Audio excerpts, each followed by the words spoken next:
Errota Fundazioa Arratiako garapen sozioekonomikoaren alde lan egiten duen irabazi asmorik gabeko erakundea da.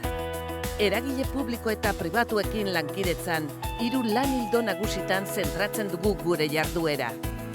Enpresentzako proiektu eta egitasmoak definitu eta martxan jartzen ditugu, eta aholkularitza zerbitzua ere eskaintzen diegu. Eta 3. lan ildoa, ekintzailetza zerbitzua da.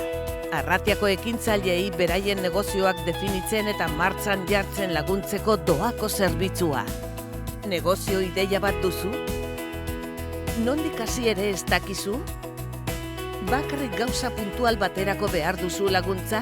Erdu errotara. Pertsona eta negozio bakoitza bakarra dela badakigu. Horregatik ekintzailetza ibilbidean bidelagun izango gaituzu pertsonalizatutako prozesu batekin. Ekintzaile baten ideia jasotzen dugun momentutik, lehenengo bilera egiten dugunera, gehienez astebete igarotzen da. Lehenengo batzar horretan, zure ideia ezagutuko dugu eta gure lan metodologia aurkeztuko dizugu. Alde biak ados badaude, bidelaguntza eta tutoretza fasearekin hasten gara. Fase honetan, ekintzailetza proiektu bakoitzarik tutore bat jartzen zaio. Eta ondorengo dokumentuekin lanean hasten gara. Egin beharreko tramite administratiboen zerrenda, bildu beharreko kontzeptuen zerrenda, enpresa planaren eskema. Ekintzaileak enpresa plana eta bideragarritasun plana egiteko beharrezko datuak emango dizkigu. Eta errotako tutoreak izango dira dokumentuen idazketaz arduratuko direnak. Prozesu honetan behar beste batzar egingo dira, eta lan dinamika aldebien artean erabakiko da. Bidelaguntza fasearen barruan, ekintzaileek 30 orduko enpresa sorrerarako formakuntza jasoko dute.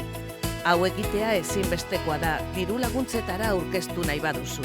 Formakuntza saioetan arlo komertziala, finantzak, arlo juridikoa, zergak, jasangarritasuna eta lan arriskuen prebentzioa bezalako aspektuak lantzen dira. Ekintzaileek coworking gunea erabiltzeko aukera izango dute beraien enpresa ideia garatzeko. Espazio honetan bulego mailak eta aulkiak izango dituzte, wifi konexioa, inprimagailua eta fotokopiagailua eta bilerak egiteko gelak. Eta enpresa sortu eta gero zer?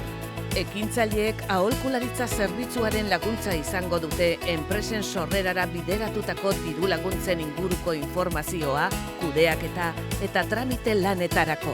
Eta gainera, ekintzaileen sareko kide izateko aukera izango dute. Eta sare horri esker, beraien negozioaren difusioa egingo zaie errotaren sareetatik. Etorkizuneko lankidetza eta sinergia aukerak zabalduko zaizkie. Eta errotan martxan ditugun proiektu eta laguntzen inguruko informazioa jasoko dute. Eta guzti hau doainik. Beraz, negozio ideia bat baduzu, erdu errotara, zure zain gaude.